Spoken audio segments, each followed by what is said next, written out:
नमस्ते बच्चों, कैसे हैं आप सब लोग। आशा करती हूँ कि सब लोग स्वस्थ और मस्त है। अच्छी तरह आपकी पढ़ाई जारी है। चलिए बच्चों, आज हम लोग प्रत्यय सीखेंगे। प्रत्यय प्रत्यय हमें 8वीं कक्षा में, 9वीं कक्षा में और 10वीं कक्षा में तीनों क्लासेस में बहुत उपयोगी है। और अगर हम अच्छी तरह समझ लेंगे तो हम अच्छी तरह लिख सकेंगे। ठीक है बच्चों, चलिए सीखेंगे। चलिए बच्चों, पहले प्रत्यय। प्रत्यय प्रति प्लस आय। देखिए बच्चों, प्रत्यय में दो शब्द है, प्रति प्लस आय। प्रति में साथ में, बाद में। प्रति के अंतर्गत क्या क्या है बच्चों? साथ में, बाद में। आय के अंतर्गत क्या है बच्चों? चलने वाला। ठीक है बच्चों? हाँ। प्रत्यय में शब्दांश होता है बच्चों पहला तो, दूसरा शब्द के बाद में लगाते हैं, तीसरा अर्थ में बदलाव लाते हैं। अगर आप ये तीनों पहचान लेंगे तो आपको मालूम हो जाएगा। पहले क्या होता है? शब्दांश होता है, शब्द के बाद में लगाते हैं, अर्थ में बदलाव आता है। ठीक है बच्चों?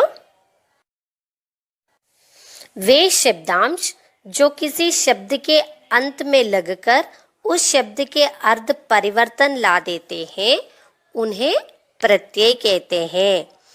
देखिए बच्चों, जो शब्द के अंत में लगकर वो शब्द के अर्थ को ही बदल देता है, परिवर्तन लाता है, उसे प्रत्यय कहते हैं। చూడండి పిల్లలు, ఏదైతే ఒక పదానికి వెనక అంతంలో ఎండ్లో యాడ్ అయ్యి ఒక పదాని యొక్క అర్థాన్ని మార్పు తెస్తుందో దాన్ని ప్రత్యయ అంటారు। అర్థమైందా?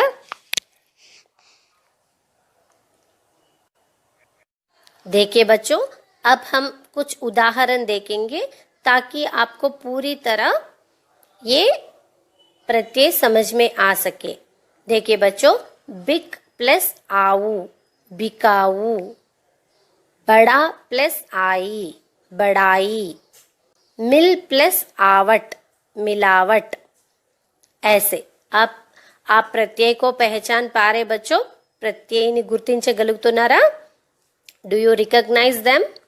देखिए बच्चों, बिक प्लस आऊ, बिक बिका, बिका ऊ आकर मिल गया है। बड़ा प्लस आई, बड़ाई।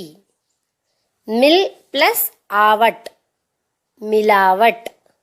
इस तरह जो अंत में आकर मिलता है और उसका अर्थ में बदलाव लाता है, उसे प्रत्यय कहते हैं।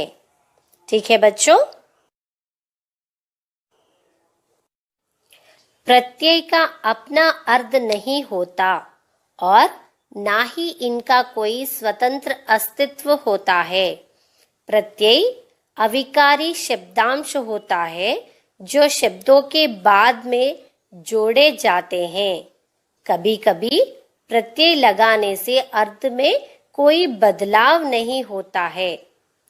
प्रत्यय लगाने पर शब्द में संधि नहीं होती, बल्कि अंतिम वर्ण में मिलने वाले प्रत्यय में स्वर की मात्रा लग जाएगी, लेकिन व्यंजन होने पर वहाँ यथावत रहता है। देखिए बच्चों, प्रत्यय का अपना अर्थ नहीं होता और ना ही इनका कोई स्वतंत्र अस्तित्व होता है। सिर्फ प्रत्यय अविकारी शब्द होता है जो शब्दों के बाद में जोड़े जाते हैं। अब हमने देखे थे ना बच्चों उदाहरण, उसी तरह कभी कभी प्रत्यय लगाने से अर्थ में कोई बदलाव नहीं होता है, ज्यादा कोई बदलाव नहीं होता है।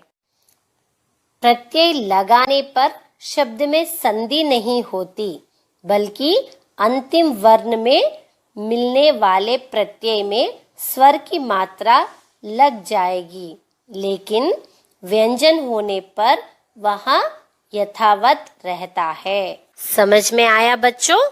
आगे देखिए। प्रत्यय के दो भेद है बच्चों। पहला कृत प्रत्यय या कृदांत प्रत्यय, दूसरा तद्धित प्रत्यय तद्धितांत प्रत्यय। कृदंत प्रत्यय में कृत प्लस अंत दो शब्दों का मेल है बच्चों। कृत प्रत्यय में धातु के अंत में जोड़ने वाले प्रत्यय। तद्धित प्रत्यय में संज्ञा, सर्वनाम और विशेषण के अंत में जोड़ने वाला प्रत्यय है। ठीक है बच्चों? कृत प्रत्यय का परिभाषा देखिए बच्चों। कृत प्रत्यय क्या होता है ये देखिए बच्चों। वे प्रत्यय जो क्रिया या धातु के अंत में लगाकर एक नए शब्द बनते हैं उन्हें कृत प्रत्यय कहा जाता है। कृत प्रत्यय से मिलकर जो प्रत्यय बनते हैं उन्हें कृदंत प्रत्यय कहते हैं। ये प्रत्यय क्रिया और धातु को नया अर्थ देते हैं।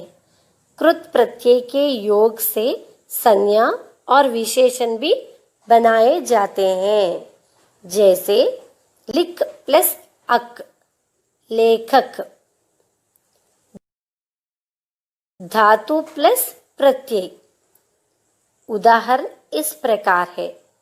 लेख, पाठ, कु, गए, धाव, सहाय, पाल प्लस अक।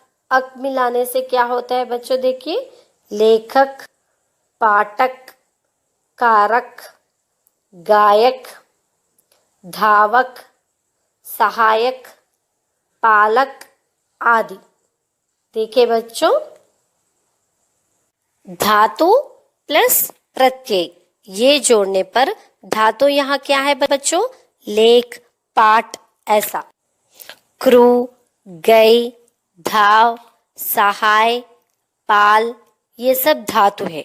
इसको प्रत्यय क्या जोड़ा गया है। अक। इससे क्या बन रहा है। लेखक, पाठक, कारक, गायक, धावक, सहायक, पालक ऐसा। अब समझ में आया बच्चों।